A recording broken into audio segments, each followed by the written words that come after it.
जय महाराष्ट्र मित्रांनो, स्वागत आहे तुमच्या मराठमोळा चॅनलवरती, ज्यामध्ये आज आपण बघणार आहोत बीटेक डेटा सायन्स विषयी पूर्ण माहिती बघणार आहोत। त्यामध्ये मग एलिजिबिलिटी काय असते, स्कोप कसा असतो, टॉप कॉलेजेस कोणते याच्यासाठी, आणि सगळ्यात शेवटी बघणार आहोत की सॅलरी किती मिळते जर तुम्ही बीटेक डीएस करत असाल। चला तर व्हिडिओ शेवटपर्यंत बघूया आणि व्हिडिओला सुरुवात करूया। तर बघा, बीटेक डेटा सायन्स जे आहे याच्यासाठी जी एलिजिबिलिटी असते बघा, ती असते 12वी पास असणं गरजेचं असतं, प्लस सायन्स मधून असणं गरजेचं आहे, पीसीएम ग्रुप मॅथमॅटिक्स हा सब्जेक्ट असणं पण गरजेचं आहे। त्यानंतर एंट्रन्स एक्झाम जशी JEE किंवा आपली जी MST CET आहे महाराष्ट्राची, तर ही पण पास असणं गरजेचं असतं तुम्ही, तरच तुम्ही बीटेक डीएस ला जाऊ शकता।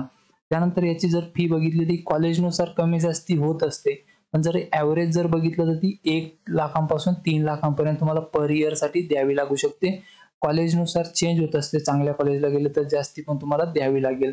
त्यानंतर बघा, टॉप कॉलेज बघितलं तर Indian institute of technology Bombay आहे, IIT दिल्ली, मद्रास, कानपूर, खरगपूर किंवा रुड़की आहे, BTS पिलानी आहे, तर इथे पण तुम्ही जाऊ शकता बीटेक डेटा सायन्सला।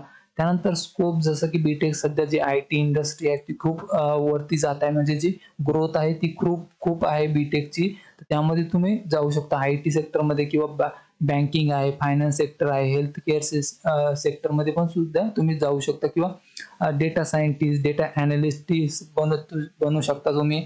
त्यामध्ये बस मशीन लर्निंग सुद्धा आहे बघा, मशीन लर्निंग मध्ये सुद्धा तुम्ही जाऊ शकता। जसं की आता आर्टिफिशियल इंटेलिजन्स खूप वाढत चाललंय, नवीन टेक्नॉलॉजी येत आहे AI मध्ये, तर तुम्ही तिथे पण काम करू शकता।